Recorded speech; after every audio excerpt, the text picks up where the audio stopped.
Week 4 of the NFL season is pretty much over.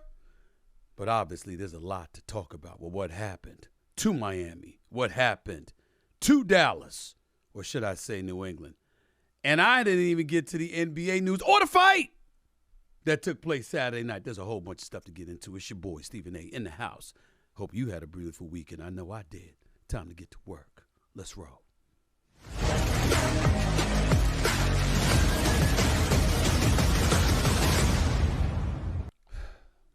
What's up, everybody? Welcome to the latest edition of the Stephen A. Smith Show, coming at you at the very least every Monday, Wednesday, and Friday over the digital airways of YouTube. As usual, I'm coming to you from our official studio thanks to our official studio sponsor, FanDuel Sportsbook.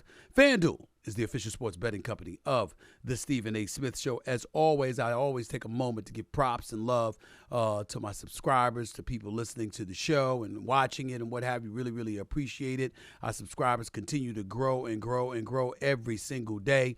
And please continue to bring the love, and I'll keep on bringing everything that I can. Please continue to like and follow the Stephen A. Smith Show on YouTube. Click the bell to get notified of all of our new content. And by the way, please make sure to pick up a copy of my New York Times best-selling book, Straight Shooter, a memoir of second chances and first takes. As usual, when I'm not on the road, when I'm in my home studio, I have access to these phone lines, so you can now call into the show to speak to me specifically, live and in real time. Just dial 888-SAS-5303. That's 888-SAS-5303. That's 888-727-5303. I'll tweet you the best times to get onto the show as well, so make sure you take advantage of that at every opportunity. Let's move on to the first topic of the day. I know it's Football Monday. Usually I would start off with football, but I need to get some NBA news out of the way because breaking news over the last couple of hours or so, the Philadelphia 76ers had their media day, and Mr. James Harden was a no-show. Obviously, James Harden is hoping to be traded. He exercised his player option at $35.6 million this past June, but he did so with the hopes that he ultimately would be traded, probably to the Clippers, and was not able to have that happen. Ever since then, I'm just going to call it like I see it. I like James Harden a lot, but he's been acting like a damn child. I mean, enough's enough already. You go to China, and on camera, you call Daryl Morey, the president of basketball operations for the Philadelphia 76ers, your former buddy, the guy that brought you to Houston from Oklahoma City in 2012, the guy that literally spoon-fed you everything you wanted and needed and ultimately led to you being a 3-time scoring champion, a 1-time league MVP in 2018. Listen, Daryl Morey is not perfect, and I get all of that, James Harden, but come on, bro. Come on, man. You know, you're in a situation right now, you're on camera in China, calling him a liar, calling him by name. You know, you show up the other day, someplace a week ago, and you hold up a sign, Daryl Morey is a liar. You know, come on. Daryl Morey is not looking bad now. The more James Harden reveals his disgust, the more petulant he looks, the worse he looks. Now, according to ESPN's Ultimate Insider, Adrian Wojnarowski, my colleague at ESPN, because that is my day job, the Sixers and Clippers have talked recently, but there doesn't appear to be any traction on a trade. The Sixers do leave for Colorado later today for several days of training camp at Colorado State University. Harden's status at the moment is unknown. Here's one of the things that I want y'all to point out, because it's very, very important to bring this up, okay? According to the collective bargaining agreement, any player who, quote unquote, withholds playing services for more than 30 days after the start of the last season covered by his contract could be deemed to have violated his contract and forbidden from entering free agency and signing with another team until the team he last played for, which in this case for Harden would be the Philadelphia 76ers, expressly agrees otherwise. So understand what that means. If James Harden, no matter how right he may be, because nobody is sitting here and acting like Daryl Morey didn't lie to him. I don't know. I haven't spoken to James Harden. So we don't know what the true story is.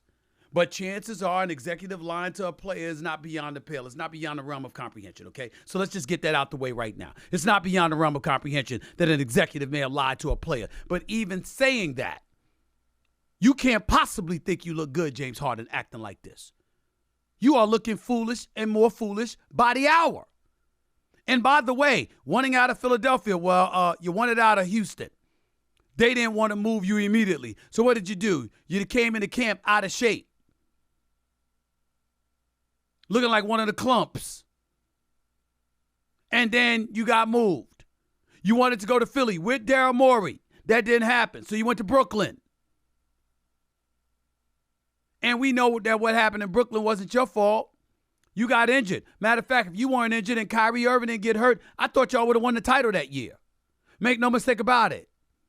But you ultimately forced your way out of Brooklyn. You wanted out after telling them you were willing to stay.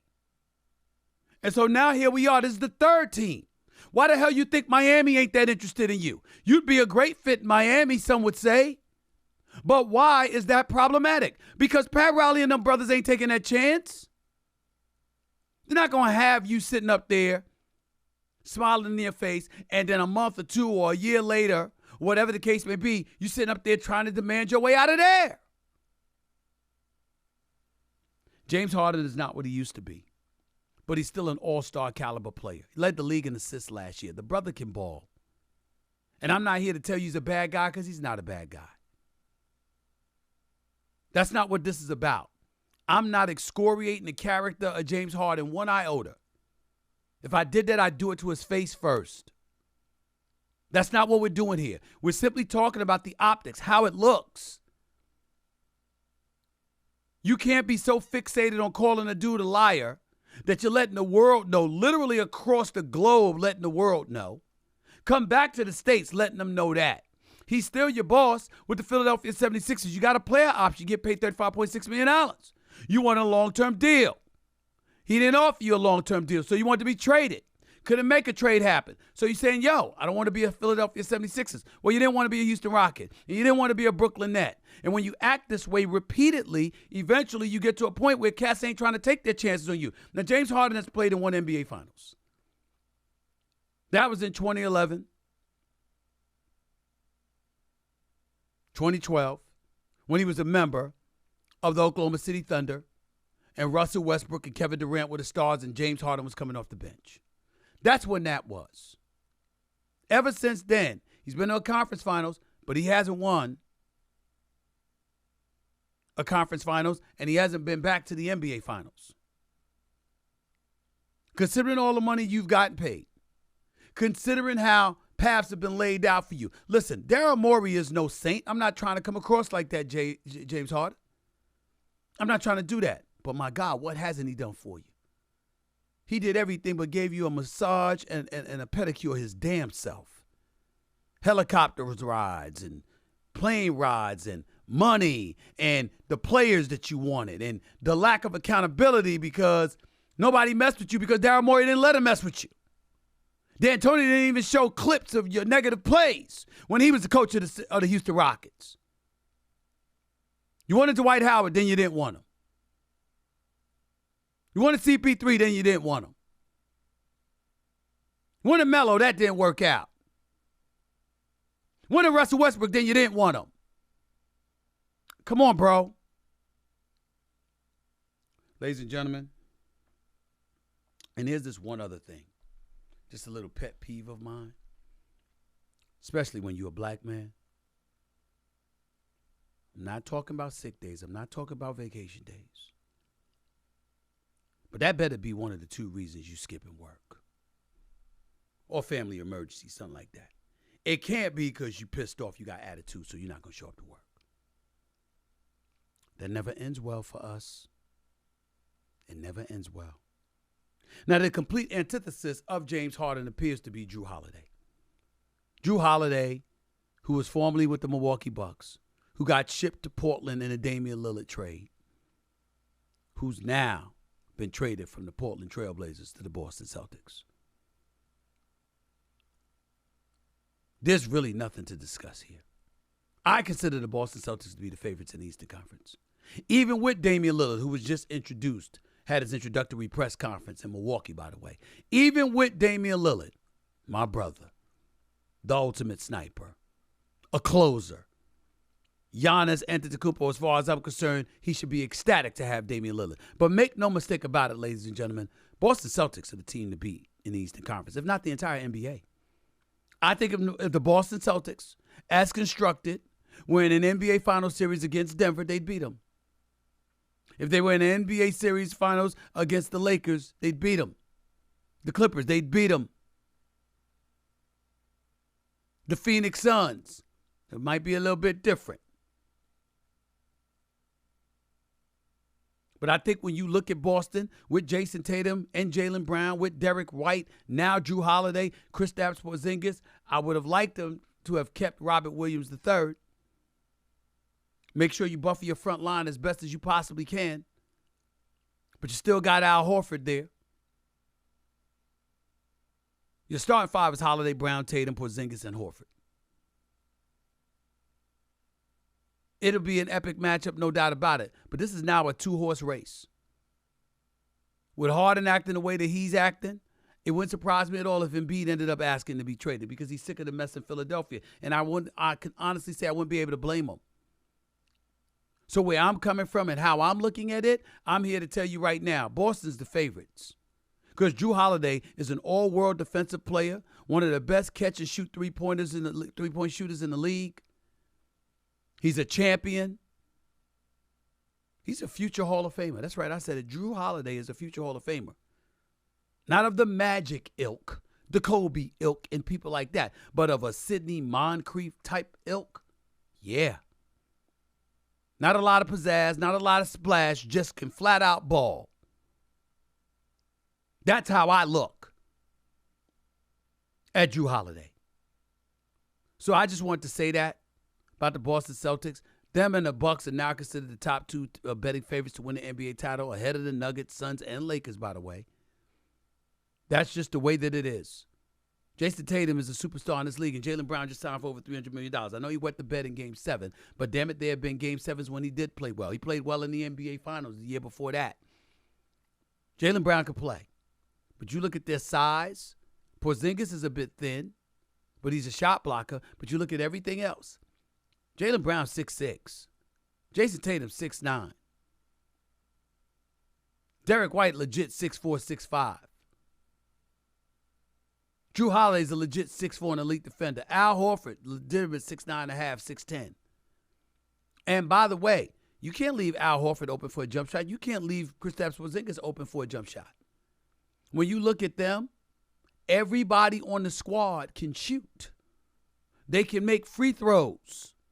They can score off the dribble. They can create their own shots. They can hit free throws and perimeter shots. I'm sorry. I have to look at Boston and give Boston an edge, albeit a slight one. I still have to give them the edge. Let me transition to football because I watched the Miami Dolphins drop 70 points on the Denver Broncos a week earlier. I saw that. And you knew that they had the potential to wet the bed because they were feeling themselves. You kind of knew that. Okay, fair enough. Here's what I would tell you. I'm looking at the Miami Dolphins. And the Buffalo Bills shellacked them yesterday. Beat them down. Josh Allen was that dude yesterday. Stephon Diggs was that dude yesterday. But it was an overall collective effort. The real story is Miami and how it appeared to be a shell of itself from a week earlier. And Tua Tagovailoa, the quarterback for the team, is like, we'll be all right. It's no problem.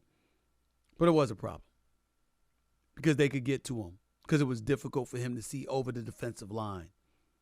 It was difficult for him to find gaps where he could look and have clear sightings for the receivers because they weren't giving them enough time and comfort. 282 passing yards, 1 touchdown, 1 interception, sacked 4 times. That was Tua Tagovailoa. This is my Super Bowl pick in the AFC, y'all. They ran into a brick wall in Buffalo yesterday. 48-20, got trounced. Miami Dolphins, first stumble offensively. Had been averaging over 43 points per game. Only scored 20. Had been averaging over 350 yards passing per game. Only had 282. Buffalo had everything going for it, including Damar Hamlin's return, because the first action since he collapsed on the field. on a football field on a Thursday night last year, his first action. God bless him and his family. It's good to see him out there, good to see him ready to play. It's a beautiful sighting. But I'm going to get back to Miami. Back to the drawing board. There's no other way around it. I'll say this much to you, though. They weren't nearly as bad as my Pittsburgh Steelers. The Pittsburgh Steelers are awful offensively. Just awful. And Coach Mike Tomlin's got to do something. He talked about changes going to be made.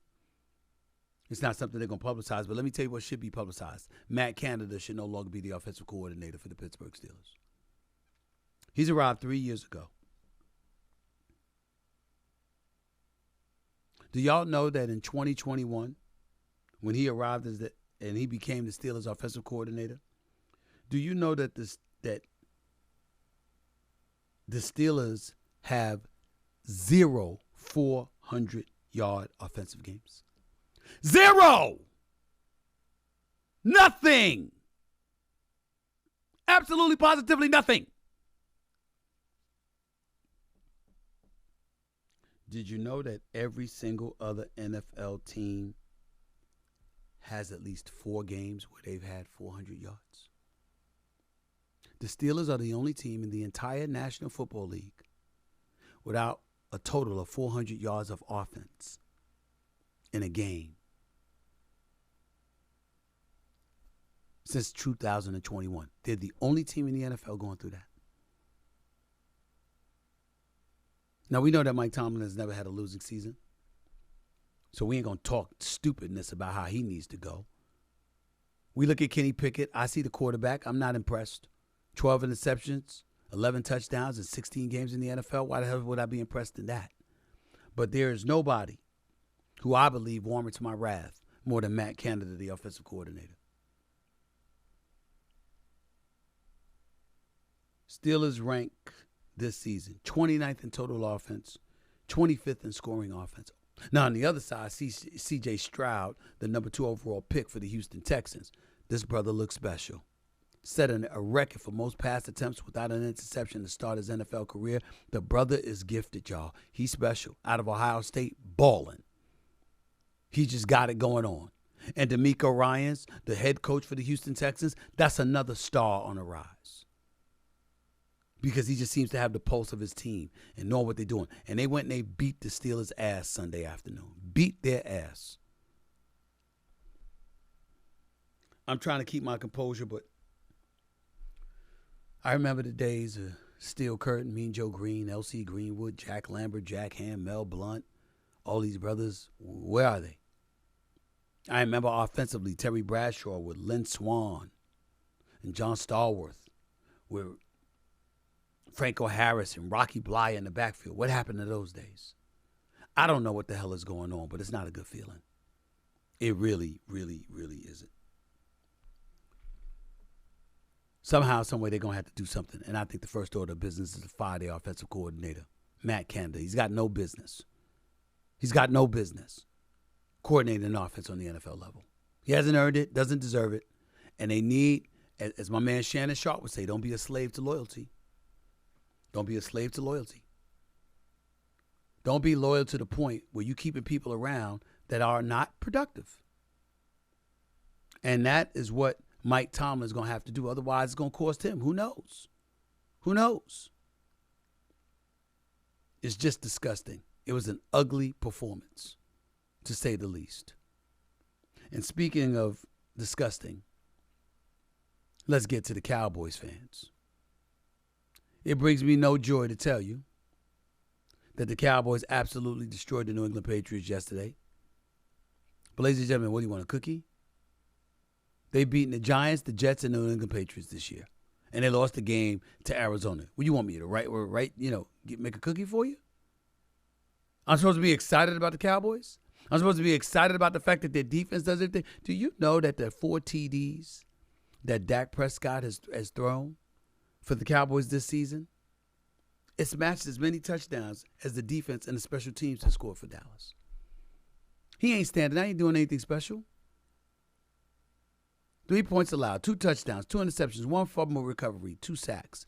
That was the Dallas Cowboys yesterday. And we know what the real problem is. Bill Belichick's the real problem.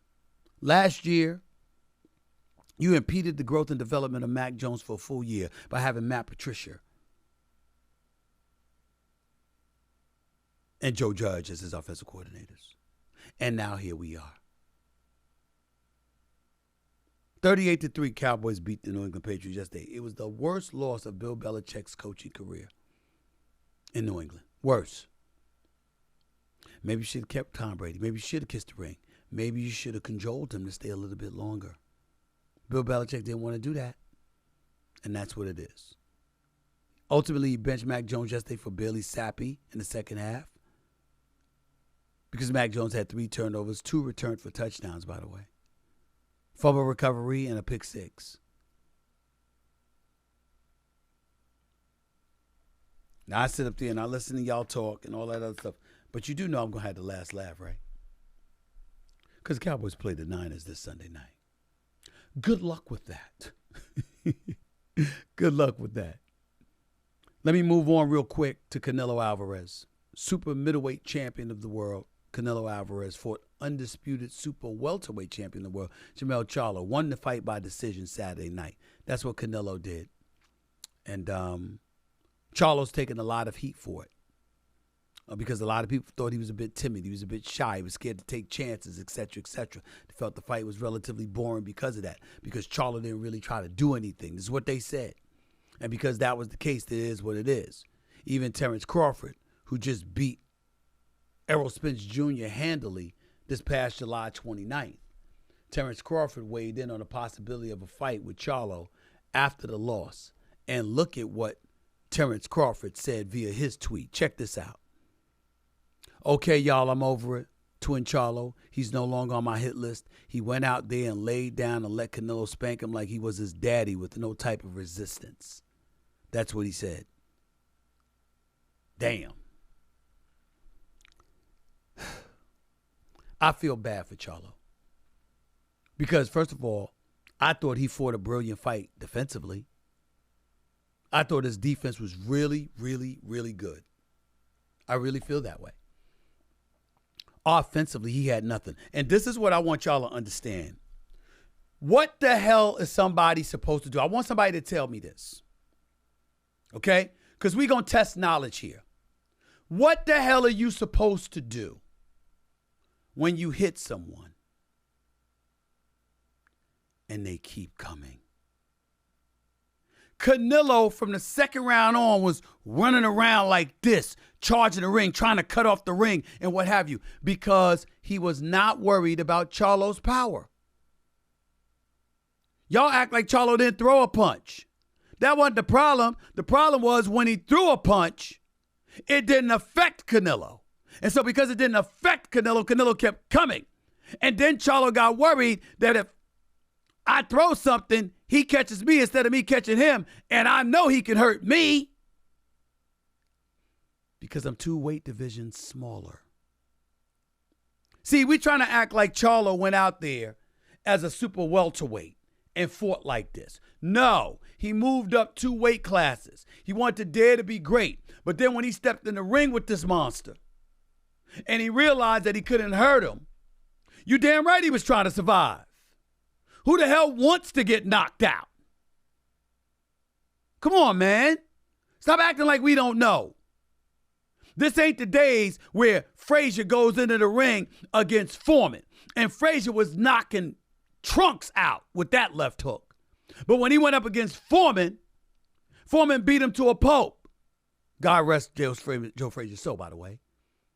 It got to a point where Frazier turned around and tried to run. And Foreman punched him in the back of the head. My daddy, Ashley Bassel Smith, passed away in 2018. God rest his soul. Until the day he died, in August of 2018, it was the funniest moment of my father's life watching sports. There is nothing that made him laugh harder or longer than when Frazier got knocked out by Foreman and Foreman punched him in the back of the head. Nothing. We saw a guy like William Joppy years ago try to go into the ring and attack, Felix Trinidad. Felix Trinidad walked through him. Almost knocked him out in the first round. He was holding on for dear life. Beat him to a pulp. What do you want him to do? To me, the kind of fight Charlo fought was the kind of fight Ryan Garcia should have fought against Gervonta Davis. Protect yourself defensively. Be adroit defensively. Block those shots, the body shots, the head shots, even though Charlo got caught with one that ultimately put him to one knee. And I get where Terrence Crawford's coming from, but Terrence Crawford, where you going, bro? You gonna fight this kid Ennis, who's special, by the way? Because if you ain't gonna fight him, who you got? You want a rematch with Errol Spence? Most of us don't want to see that.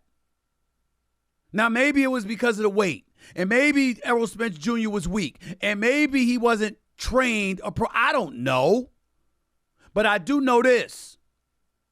Errol Spence got destroyed in that fight. So much so, none of us want to see him back in the ring with Terrence Crawford. Not too soon. Maybe you take a year off and then come back and work your way to the 154, 160 division, and Terrence Crawford be there and y'all want to meet again. That's cool. That's cool. But you don't need to be going back in the ring with him this December. I know that much. Charlo should not be maligned for this fight. Not even by the great Terrence Crawford, who is great. And in my opinion, could beat Charlo. It would be an interesting fight. Because Terrence Crawford is great. But I think Charlo at 154 is great too. It's just that he went up 2 weight divisions, y'all. He couldn't hurt this boy Canelo. Come on, y'all. Y'all know better than that. And Terrence Crawford, you can't hold that against him. Now, if he fought like that against somebody at 154, you got a point. You got a point. No doubt about it. But it was Canelo, man. And once you hit him and you saw you couldn't hurt him and he wasn't going anywhere, look, what you supposed to do? To me, rather than everybody looking at Charlo, what we should be looking at is Canelo. What you fighting somebody 2 weight classes smaller than you for? When David Benavidez is waiting there for you, starving for the opportunity to get you. I ain't never got on Canelo for not fighting Beterbiev at the light heavyweight spot. I know that man is just, he's something, he's too big, he's something else. But Canelo should have been in the ring with David Benavidez. I promise you. David Benavidez would have given you a different challenge than the smaller Charlo. Because the bigger Charlo ain't ready. Got to handle his personal business. I'm just saying, y'all, come on, y'all. We got to be a bit more reasonable here. I move up 2 damn weight classes to fight somebody, and I hit the damn dude, and he just continues to stalk me. I'm going to be like, oh, shit. I got to backpedal. I got to box. I got to move. I got to make sure I don't get taken out of here. That is not an unreasonable thing to expect. What did you want him to do? Beat Tommy the Hitman Hearns against Hagler? I'm swinging. I'm throwing blows. Yeah! And Hagler keeps coming. Tommy Hearns won that first round, but he lost the fight because his legs were gone then. And this was Hagler we're talking about. Marvelous Marvin Hagler, God rest his soul, who took him out in the 3rd. He had no legs. What the hell is Charlo supposed to do? Come on, Terrence Crawford. I'd love to see that fight. What we can't do is hold against him a performance against Canelo. Because Canelo is that dude. And you can't be a smaller dude, incapable of hurting him, and think he's supposed to stand there and be a lion and just attack. Come on, y'all. Come on, y'all. This is boxing. You can't do that to Charlo. That's not fair. 888-SAS-5303 is the number call. It's 888-727-5303. Your phone calls coming up soon, but not before I address my colleague, Mr. Dan Le Batard. He had some comments about me last week sometime. And obviously, I've been out of pocket. I've had a lot to do. And so because of that, I haven't had time to address it. But I wanted to address it. It's important that I address it. It's only right. So I'll do just that. Dan Le Batard had something to say about myself and Skip Bayless. I have a lot to say in response. So stick around. Don't touch that dial. You're listening live to the Stephen A. Smith Show. Back with more in a minute. Score early this NFL season with FanDuel, America's #1 sportsbook. Right now, new customers get $200 in bonus bets guaranteed when you place a $5 bet. That's $200 in bonus bets, win or lose. If you've been thinking about joining FanDuel, there's no better time to get in on the action. The app is so easy to use, by the way. There's a wide range of betting options, including spreads, over and unders, and, this is a fun one, player props. That's how granular you can get with FanDuel. You think one wide receiver is going to score a touchdown and everyone's overlooking him? That's where you can make a splash. And that's what makes the game all the more exciting to watch. This is why I love FanDuel. So visit FanDuel.com/SAS and kick off the NFL season. FanDuel, official partner of the National Football League. Must be 21 plus and present in select states. FanDuel is offering online sports wagering in Kansas under an agreement with Kansas Star Casino, LLC. First online real money wager only. $10 first deposit required. Bonus issued is non-withdrawable bonus bets that expire 7 days after receipt. Restrictions apply. See terms at sportsbook.fanduel.com. Gambling problem? Call 1-800-GAMBLER or visit fanduel.com/RG in Colorado, Iowa, Michigan, New Jersey, Ohio, Pennsylvania, Illinois, Tennessee, and Virginia. Call 1-800-NEXT-STEP or text NEXT-STEP to 53342 in Arizona. 1-888-789-7777 or visit ccpg.org/chat in Connecticut. 1-800-9-WITH-IT in Indiana. 1-800-522-4700 or visit ksgamblinghelp.com in Kansas. 1-877-770-STOP in Louisiana. Visit mdgamblinghelp.org in Maryland. Visit 1-800-GAMBLER.net in West Virginia or call 1-800-522-4700 in Wyoming. Hope is here. Visit gamblinghelplinema.org or call 800-327-5050 for 24/7 support in Massachusetts or call 1-877-8-HOPE-NY or text HOPE-NY in New York. Welcome back to Stephen A. Smith Show right here over the digital airwaves of YouTube, coming at you every Monday, Wednesday, and Friday at the very least. The number to call up as always is 888-SAS-5303. That's 888-727-5303. Again, that is the number to call right in to the show. I want to transition from some of the sports topics to get into Mr. Dan Le Batard. Dan Le Batard on his show, the Dan Le Batard Show with Stu Gotts. I think it was about a week ago or so. Remember, I had a few weeks back, we had Dan Le Batard on this show in an effort to clear the air between he and I on some disagreements we had. It was a great, great, great conversation. No doubt about it. No regrets. He's a friend. He always will be. But he doesn't mind stirring things up. And to his credit, he's honest. You know, when he talks about some of these things, people do like to see it. People do click on to hear what, he has to say about folks in the business and particular shows and what have you. And the same applies to me and various others, which is why some of the times I don't even bother comment on some of the asinine BS that I've seen said about me. But this is not one of those times. This is not one of those things. And certainly this is not one of the people that I'm talking about when I just alluded to that. Dan Le Batard goes on his show the other day, and he decides that he wants to say, now his word is performative when he's talking about me. I'll use the word provocative when I'm talking about him. He wanted to give some provocative commentary, talking about myself and my former partner on First Take, Mr. Skip Bayless. Listen to what Dan Le Batard had to say about Skip Bayless and myself on his show with his cohorts the other day. Take a look. I talk about this stuff probably too much, but while people complain that I talk about it too much, also in numbers, it shows that every time I talk about any of this stuff, there are a whole lot of people interested in the dynamics of our industry, more so than most of the subjects that I tackle. It really does pop on YouTube and on social videos, and I think that's how because people are at work when these shows air for the most part. The people that aren't at work, you can see how they're marketed directly to, but it does huge traffic. People consume these debate shows almost exclusively via social media clips.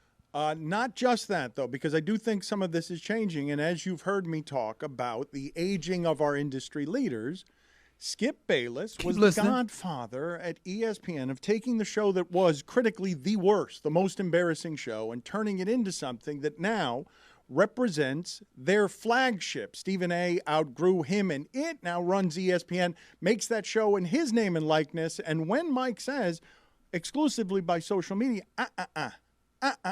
Yeah, they have monster TV numbers. Stephen A. Smith has increased their numbers. They used to have numbers like highly questionable, 400 grand. Great number for 2 hours in morning television, but not a great number overall. It's 400 grand. Right. But now it's double that as other things shrink. Okay. And I want to talk about the war at the top of this industry between Skip Bayless and his protege. Because if you think Woj and Shams have a rivalry, Stephen A. Smith wants to end Skip Bayless's career. Jesus, Dan. Good Lord have mercy. You know, I try not to engage in some of this stuff because you see, and certainly I'm not necessarily talking about Dan Le Batard with this, but I try to avoid it because you can see as clear as day that some people are saying some asinine bullshit just to get a reaction. And if it's coming from me when they're talking about me, the better. I guess that leads to more clicks, more monetary value over YouTube and stuff like that. But that's not what I'm thinking about when it comes to Dan Le Batard saying what he said. It's just that it just warrants correction and it just warrants being addressed because it was a bit extreme. First of all, protege. I appreciate the fact that Skip Bayless is the one that brought me on the First Take. But when you use the word protege, I want to make sure, because you know how literal Dan Le Batard can be with his brilliant self. He has to be literal. So he used the word protege. And the definition of a protege is one who is protected or trained, or whose career is furthered by a person of experience, prominence, or influence. That last part, I guess that would make me a protege of Skip Bayless, because there is no question that my career took on another dimension once I landed on First Take. And had it not been for Skip, I would not have been on First Take. But that brings me to the second point and the bigger point, which is what I wanted to address. I have never been, I am not, nor will I ever be at war with Skip Bayless. That will not happen. Trying to be number one is an entirely different agenda than trying to end somebody's career. I hope and pray that Skip Bayless is on TV doing what he loves to do and talking sports for as long as he wants to do it. Do I want to beat him? Yes. I want to beat anybody I'm going up against. That includes you, Dan.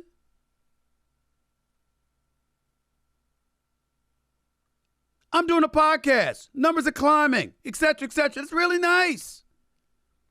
I want to make a good living doing it. I want to be successful doing it. True. But you know what my success is? You know what I define as success? Being more successful than people who do what I do. If I'm less successful than them, I'm not winning. And if I'm not winning, that's not success. It just amazes me, some of the stuff that comes out of people's mouth. It amazes me. I'm not built that way. I don't want to be up here and nobody wins. I want a lot of people to win, practically everybody to win. I just want to be on top because that's what competition is. I'm not a guy that wants to be a Super Bowl champion and you in the gutter and can't even get to the playoffs. Not if you're one of my boys. I'm not a guy that wants to win an NBA championship, but I want you in the lottery. I'm not a guy that wants to make it to the major leagues, and I want you in the minor leagues. Wanting to be number one is what we're supposed to be here for. See, this is the part that people don't tell y'all out there. And damn it, listen to me. Because I'm speaking from a position of knowledge. I happen to know because I'm in the industry. All of these people that want to bitch, whine, and moan and complain about what's going on, speculating as if they know when they don't. But here's the crime. They could easily know because they're connected enough to make a phone call or two to find out. But they don't want to. They don't want to because they want to spew that bullshit. But that's not what it's about.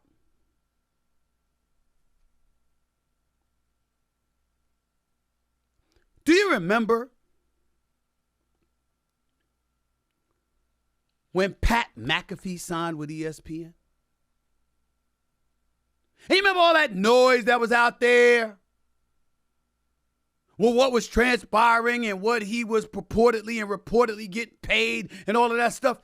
Did you see the Stephen A. Smith show then? Did you see the smile on my face? Because all I was thinking about was, wait until it's my turn. I'm not apologizing for that. Now, I don't know what's going to happen. But if I'm aiming to be the best, and there are rewards like that out there to achieve when you are the best, then you pursue greatness to reap the reward. You go to school to get an education. You get an education so you can get a job or a career. You get a job or a career so you can get paid. That doesn't mean you're trying to destroy anybody. It means you're trying to win.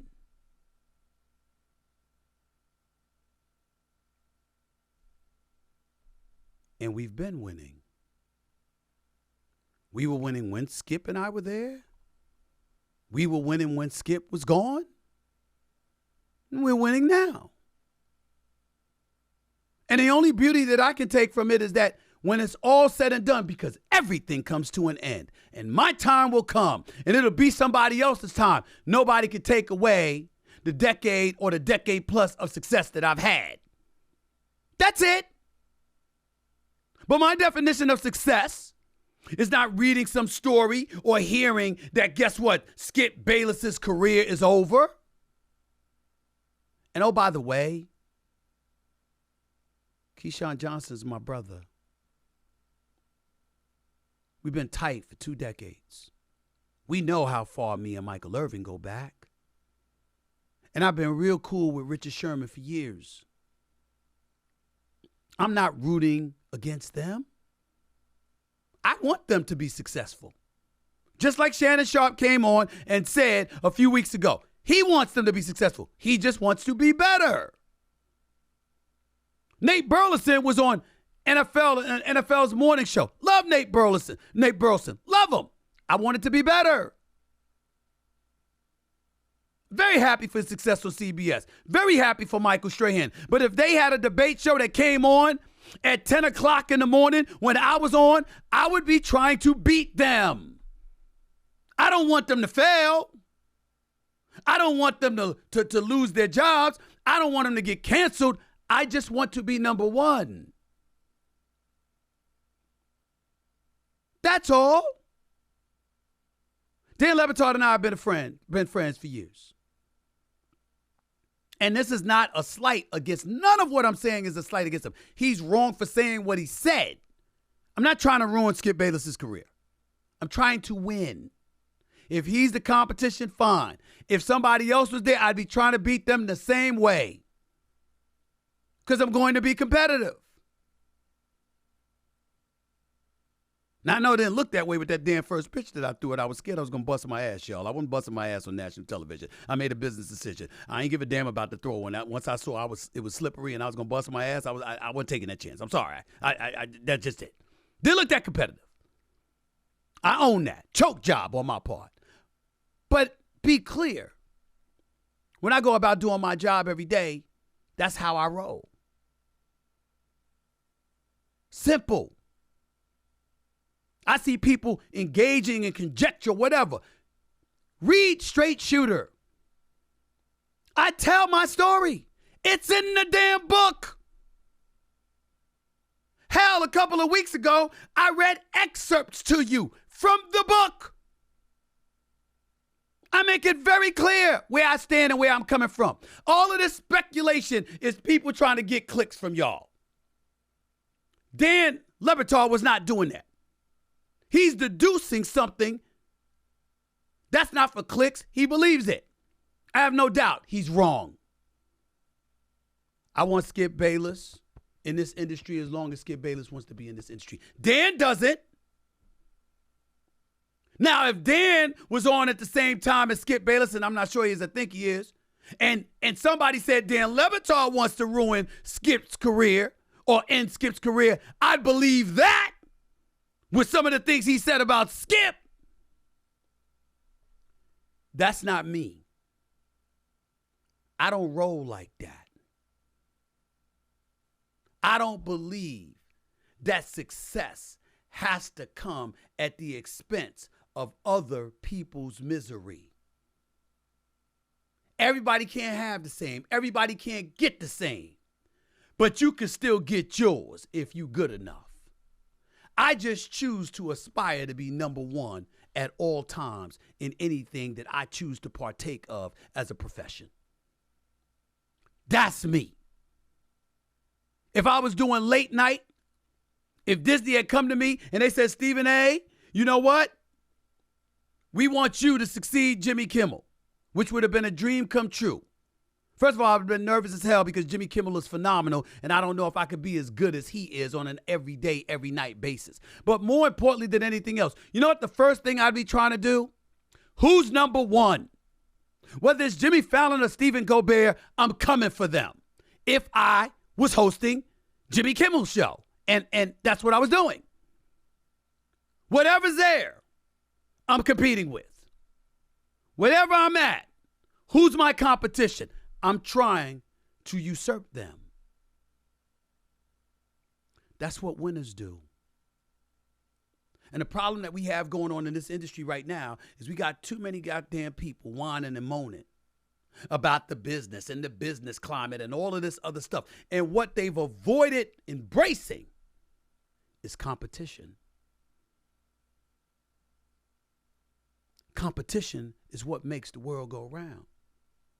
Competing, establishing yourself as those dudes, that's what you're supposed to be doing. That's not about ruining anybody's career, ending their careers. It's about you establishing yourself as number one. That's what I do. I haven't always succeeded. I have failed an awful lot in life. That's why I appreciate the success that much more when I earn it. Ain't about taking anybody out. I hope Skip Bayless and FS1 live for years to come. That's my man. We haven't talked much in quite a while. Who knows when we'll talk again? Doesn't matter. Doesn't escape or negate what he did for me. Gonna always have love for him. Gonna always try to beat him. And in terms of taking Shannon Sharpe, I did no such thing. Shannon Sharpe departed from FS1. He told you this story. Go back to my archives and watch the interview. When he was gone and on the open market, that's when I came in. I didn't talk to him beforehand and try to coax him to come in the first take or anything like that. That never happened. When you let him go, I said I could use him. We cover sports. It happens every day. Coaches, executives, damn sure players. Hell, I know people in PR that changed teams this year in the NBA. What are we talking about? What are we talking about? 888 SAS 5303. That's 888-727-5303. You're listening live to the Stephen A. Smith Show right here on YouTube. Moving on to another former ESPN colleague, University of Alabama, Birmingham, I remember. I think head coach is Trent Dilfer. He's made news, and it is not for the right reasons, y'all. This man lost his damn mind on the sidelines this Saturday. I mean, just look at this. I mean, this was wild. It really, really was. Head coach at UAB. Going off, we can't even repeat the stuff that he was saying, reportedly. Now, you remember, Trent was an NFL analyst at ESPN before coaching at a private high school in Tennessee. I think his record was 44-10. He won back-to-back state titles. He once had an incident with a player, by the way, when coaching that high school team. This is him putting his hands on a player, shoved him, told him to stand over there, et cetera, et cetera. Screaming at the player, et cetera. Was not a good look. Parents didn't like that. A lot of people didn't like that. We get that. Here's what I'm going to tell Trent Dilfer. On a rare occasion that I had the pleasure of working with him at ESPN, highly knowledgeable about football, obviously. He's a Super Bowl champion quarterback, Baltimore Ravens, year 2000. Obviously, the defense won that championship, but damn it, he was starting quarterback for the team. Went 7-1 as a starter. Give him credit where credit is due. Trent Dilfer, if you're listening, remember what happened to Bobby Knight, former basketball coach, Indiana University? Remember the tirades he would go on? Remember that? Remember how unceremoniously his career ended? So you might want to think about that. I'm not here to disrespect Trent Dilfer or anything like that. He's a former colleague. I respect him. I'm just saying that's a very bad look, my brother. You can't do that.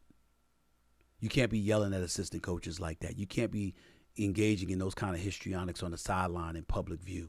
You can't be talking to men like they're less than that. You can't be disrespecting people in public like that. You certainly don't need to be putting your hands on high school students the way that you were seen doing. I have no doubt that Trent Dilfer has aspirations for being the head coach of the big-time football program.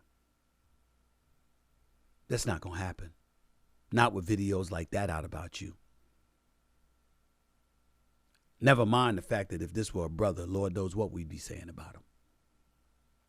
He'd probably already be inserted into an anger management class. Either way you slice it, you can't do that, Trent Dilfer. You just can't do that. You got to be better than that, bro. Seriously. You really, really got to calm down. 888 SAS 5303. That's 888-727-5303. You're listening live to the Stephen A. Smith Show over YouTube. Back with some other miscellaneous topics and your calls live in a minute. Don't touch that dial. It's Stephen A. in the house. Holla at your boy.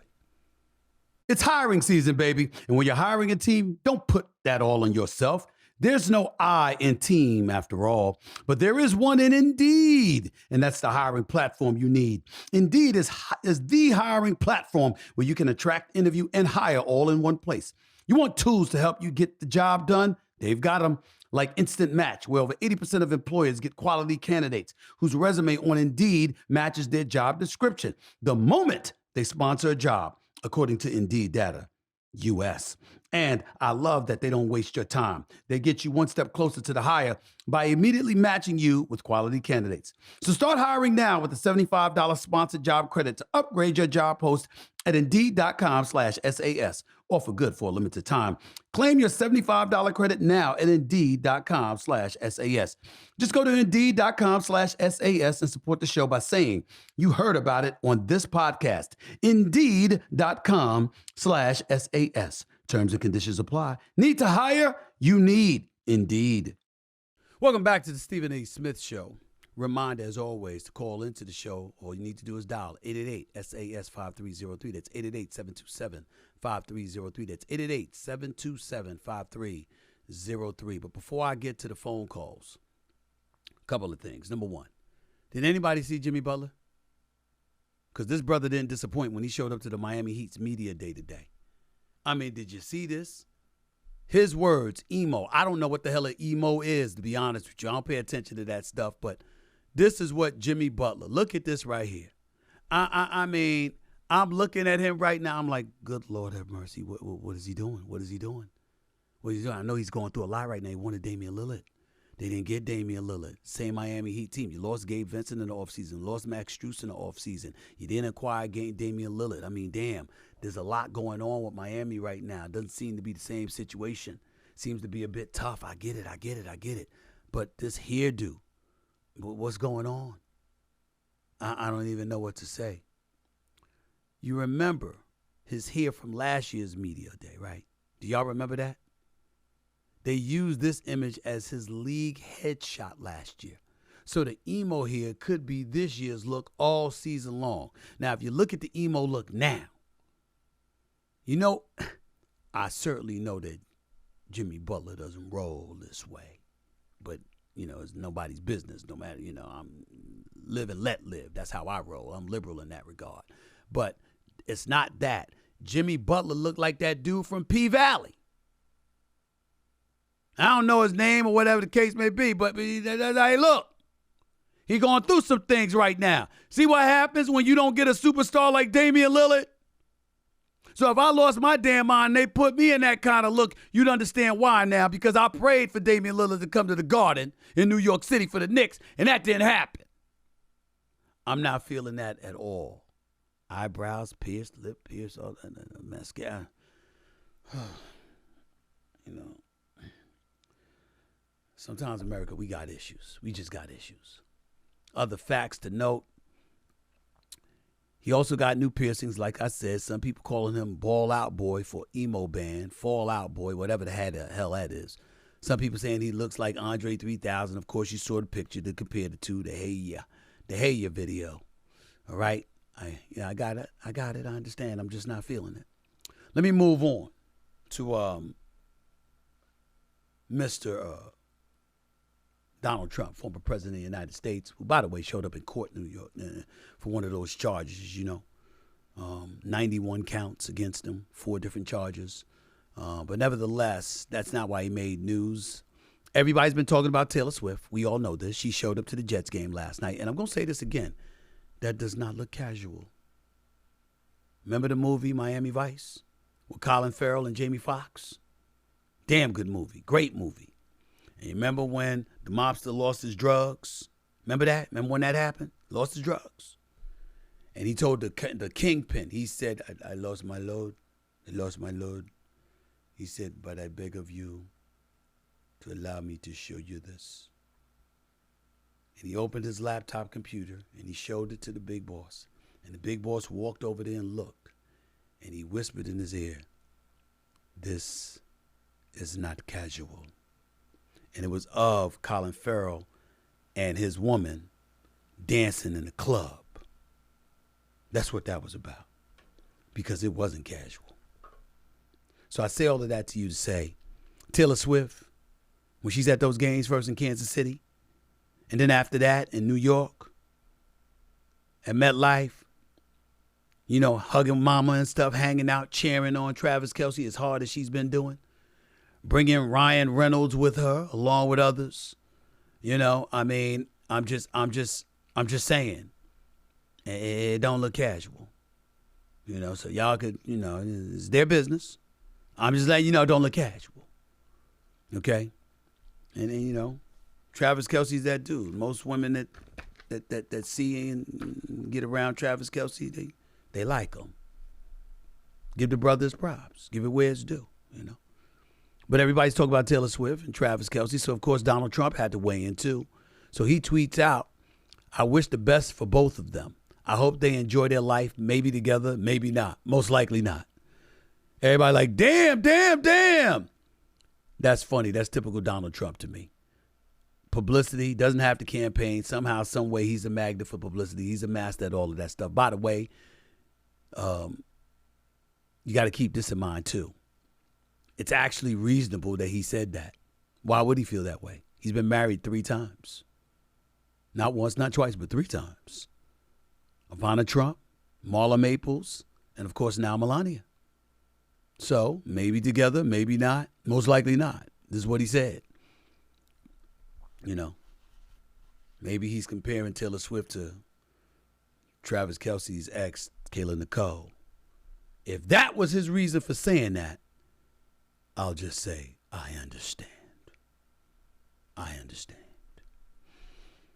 Anyway, Taylor Swift was in the Kelce box again at the Jets game on Sunday night. She was with Donna Kelce, the mama, Brittany Mahomes, obviously Patrick Mahomes' wife, the great Ryan Reynolds, Blake Lively, Hugh Jackman as well. They were all together, chilled out, had a good time. Major props to all of them, okay? I want to switch, before I get to the calls real quick, to the Golden Bachelor. Now, what the hell would Stephen A. be talking about the Golden Bachelor for? A few of the young women who work on this show tried to convince me to watch the damn Golden Bachelor. So I actually watched it for a few minutes, right? It debuted on ABC. This is what he said. I'd love it if I found a partner who was high energy, that they enjoy sports, someone that maybe plays pickleball, someone that maybe plays golf. And I'm sitting there going like this. This is a younger generation. It's linear television, and I know that audience is usually older, 50 and older, but everybody's watching, streaming is elevating every day, more and more, that younger crowd, blah, blah, blah, blah, blah. I said, come on now. Who's going to watch this? Who's going to watch this? I'll be damned. The Golden Bachelor had 4.36 million viewers, up 45% from the most recent premiere of The Bachelor. The Golden Bachelor got more viewers than The Bachelor. I mean, damn. He's 72 years old from Indiana. He was actually encouraged to apply to be The Bachelor by his 2 daughters. Their name is Angie and Jenny, according to my research.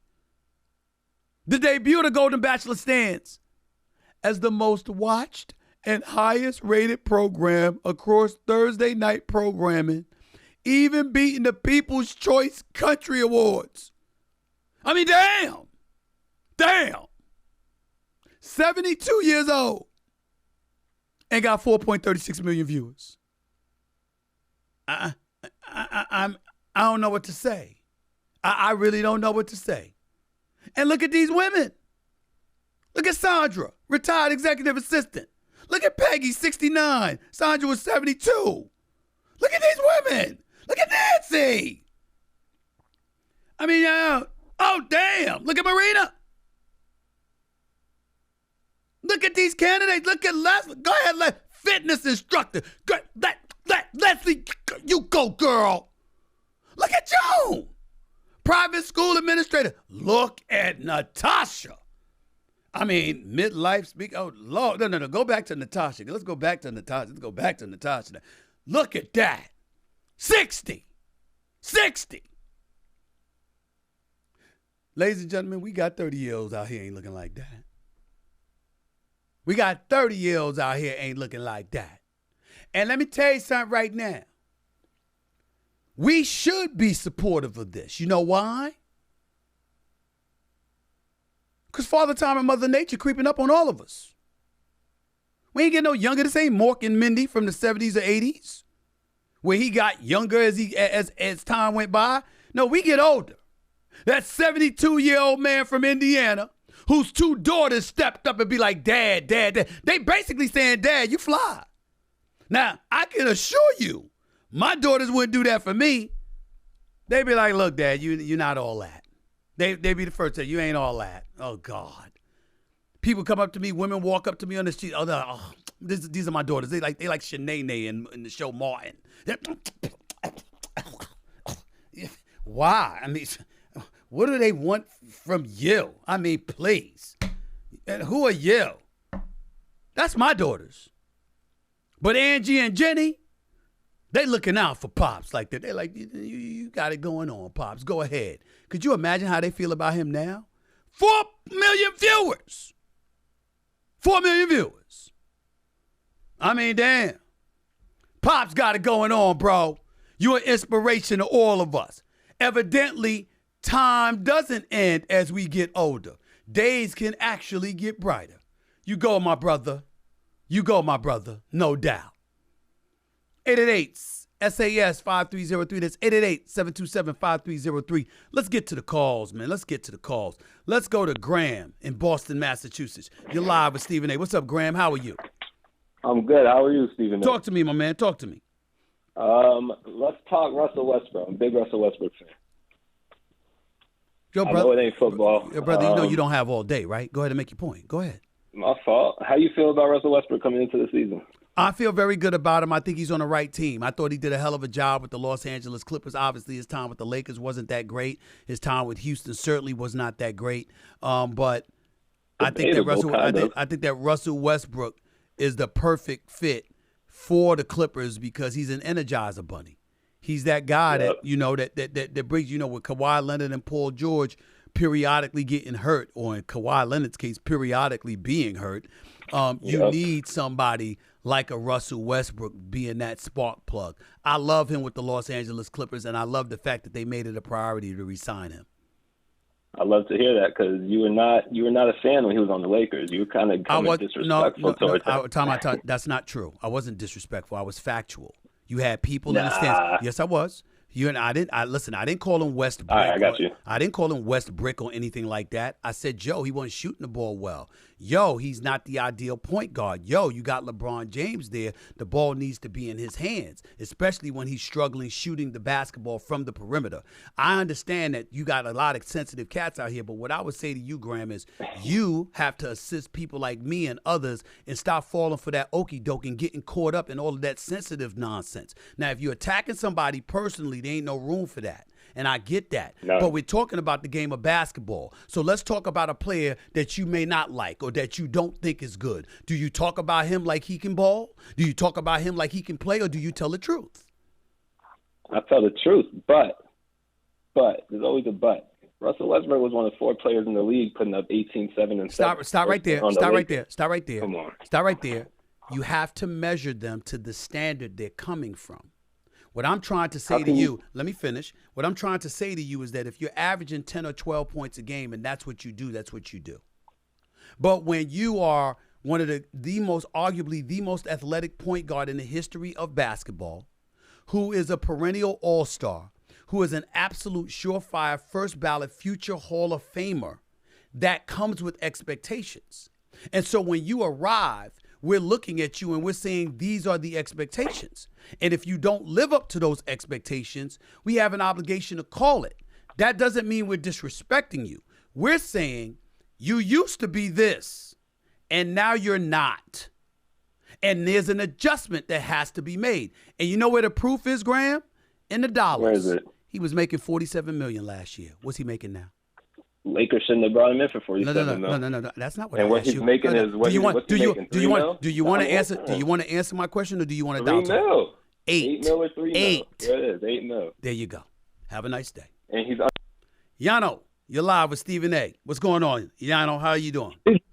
I'm good, Stephen A. How are you? Talk to me. What's up?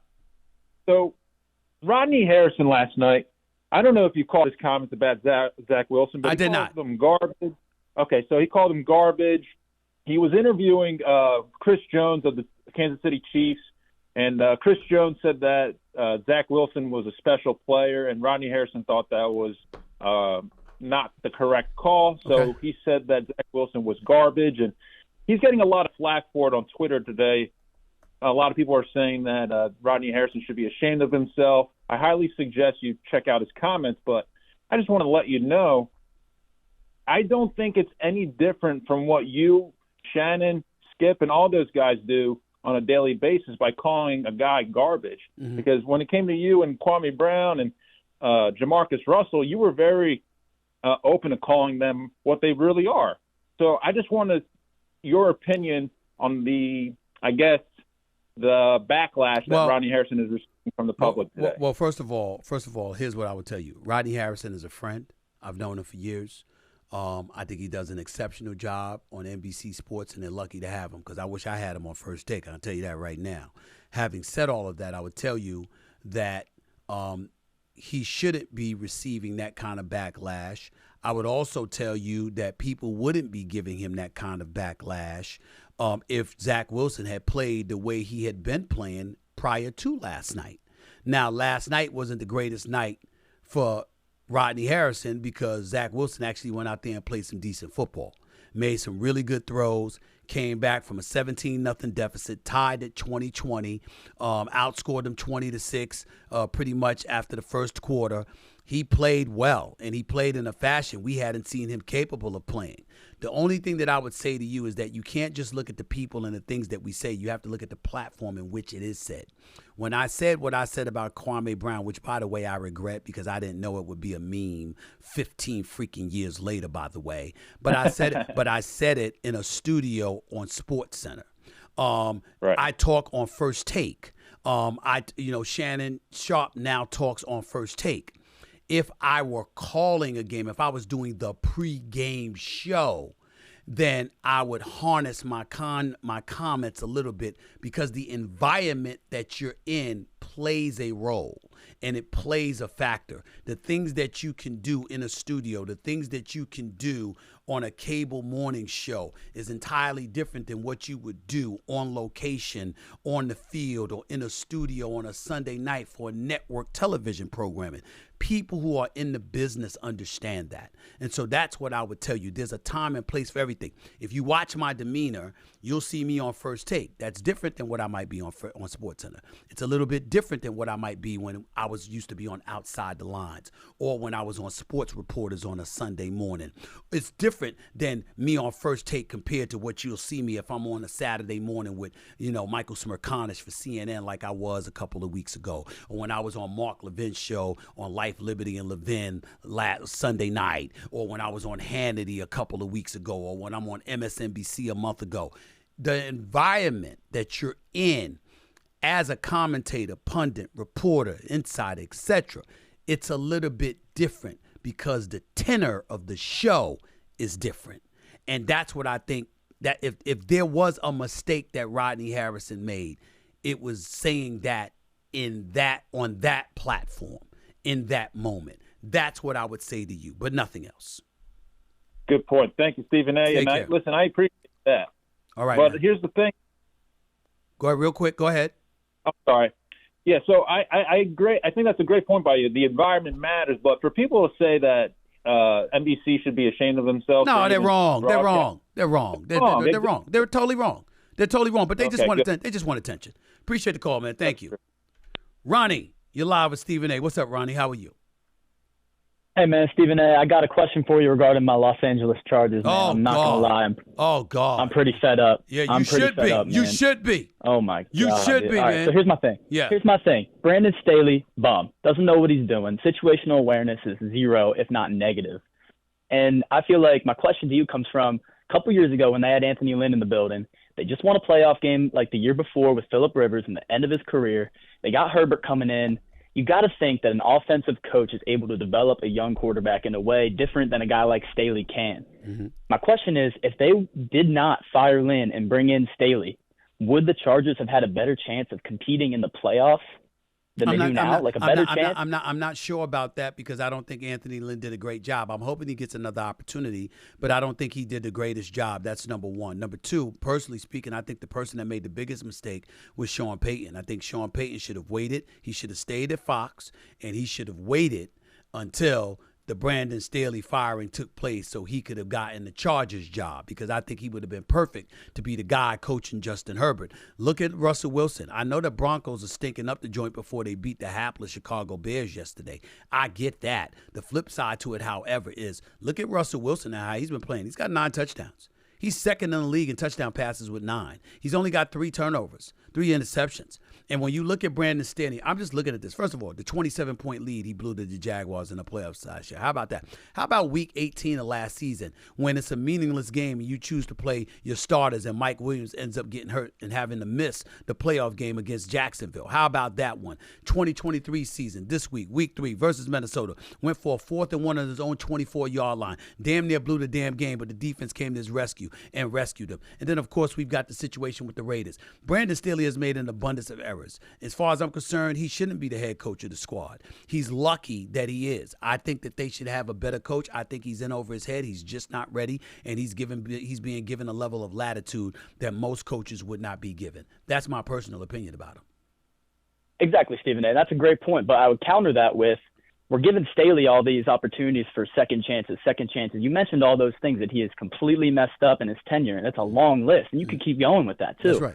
My problem with this is I feel like they were completely unfair with how they treated Anthony Lynn versus how they treated Brandon Staley. That's fair. I think it is that's fair, but what I'm saying on the to charges, you, like it's a stain on the NFL. Well, no, I think Anthony Lynn deserves another chance. You're going too far. Like, it's not. Listen, at the end of the day, look at what Houston did. They fired back-to-back black coaches after 1 year. Now they hired a third one, D'Amico Ryans, who looks like a star. C.J. Stroud looks like a star. We get all of that. We understand it. We understand what happened to Anthony Lynn. In comparison to Brandon Staley was unfair. But the fact of the matter is you had a lot of people who felt like Anthony Lynn wasn't the right guy for the job, and you're looking at Justin Herbert, and you want to make sure to maximize his potential to the best of your ability. So that was the situation right there. I think you're going too far with that, but I hear what you're saying because I'm not a fan of the job he's done. I got to go. I appreciate the call. Thank you. Josh, you're live with Stephen A. What's up, Josh? Talk to me. Hey, man, I want to talk about them Steelers, man, and Matt Canada. What's your opinion on that? He's got to go. He's a disaster. Matt Canada, the offensive coordinator for the Pittsburgh Steelers, did a 29th team in total offense, 25th in scoring offense. And by the way, this interesting stat, I said this on First Take on ESPN this morning, all right? Canada became the offensive coordinator in 2021, right? Do you know that since 2021, the Pittsburgh freaking Steelers have 0 400-yard offensive games? Every other team in the National Football League since that period has had at least 4 400-yard offensive games. The Steelers are the only team in the NFL who has not had one. Mike Tomlin's got to get rid of Matt Canada. It's just that simple. Matt Canada's got to go. He's got to go. He does. I don't wish unemployment. I want people to get their checks. I want everybody to get paid. I don't want people to be having the inability to feed their family. I don't want that. But when you can't get the job done, you got to get somebody who can. He's got to go. Exactly. He's got to go. Appreciate the call. I feel like a lot of the blame gets put on Kenny Pickett, but you can't expect the quarterback to do great things in that system. But that's true. I'm going to be a little patient with him, but I'm not sold on Kenny Pickett either, especially when I see C.J. Stroud out playing him the way he did. He looks like a star in the making. Kenny Pickett don't look like that. Yeah, he balled out yesterday. That's right. Appreciate the call, man. Thank you. Juan in Harrisburg, you're live with Stephen A. What's up, Juan? How are you? Oh, my God. Stephen A. Smith? Yes, this is me. Talk to me, baby. How you doing? Stephen A. Smith. How you doing, boss? I'm all right. You're live on the air. Go ahead, brother. I just wanted to get on the phone and let you know that your book, Straight Shooter. Okay. It definitely deserves to be a number one seller. I'm sorry. I couldn't hear you. Go ahead. Go ahead again. I said it definitely deserves the right for the title as a number one seller, sir. Thank you, man. I appreciate it. I apologize if I sound a little all over the place, but I'm shocked to speak to you. Like, I'm one of your biggest fans. Thank you, man. I actually called because, like I said, I appreciate your book. You're definitely a motivation for me, sir. You help me out in more ways than you don't even know. With fatherhood, manhood, understanding sports. I just wanted to take the time to let you know, as a fan, I appreciate everything you do, boss. Thank you, man. Much love, man. Everything. Much love and appreciation, man. I really, really appreciate it. Thank you so much, man. It really means a lot to me.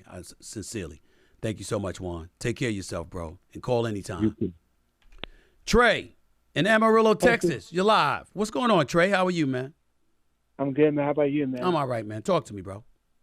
All right, man. So I'm an MJ fan through and through, you know.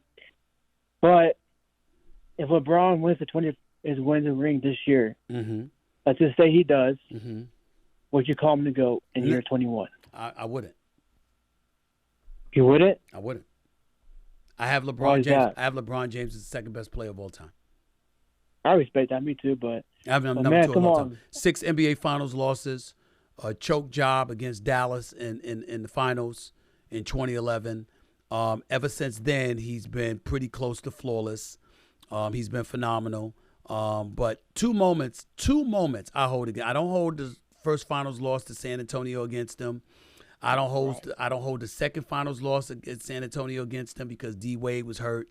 I certainly don't hold the loss to Golden State when they had Kevin Durant with Klay Thompson and Steph Curry against him. But there are two moments that I hold against LeBron James.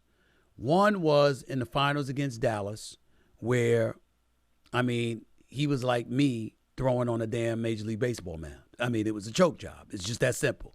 He didn't. There was no way around it. The other one was when he beats Boston in a Game 7, and he's exuberant and excited, and then they ask him about going up against KD and Golden State, and he's like, "Oh man, I ain't want to think about that right now. I don't even want to bring that kind of stress on my life. I just want to enjoy this moment." It was like a concession speech before the finals even started.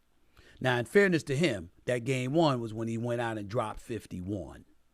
Okay, dropped 51 against them, and J.R. Smith forgot the damn score. Okay, but the point is that, again, these are moments. Jordan would never do that. He conceding a damn thing. And there's a growth period that LeBron had to go through. Remember, the 3 moments, I should say the 3 moments out against him. How about the All-Star game, the exhibition, 2012? He's got the ball. Right. Kobe's guarding him. It's an exhibition game. It's All-Star. He could take Kobe one-on-one, and he turns the ball over because he's trying to throw it to Carmelo Anthony in the corner. And you saw Melo, D-Wade, and Kobe all roll up on him like, what you doing? What you doing? What you pass the ball for? Because they knew that psychologically, as phenomenal and great as he was, his impediment was his psyche, because he didn't have the confidence and the killer instinct inside of himself to embrace greatness the way he does now. What I'm saying to you is that D-Wade being a big brother to him, having to sit by his side for every damn press conference, okay, when his first year in Miami, Pat Riley and D-Wade collaborating to show him the way of what it takes to be a champion. You had all of that going on, okay, along with those moments that I articulated for you. Jordan didn't have those luxuries.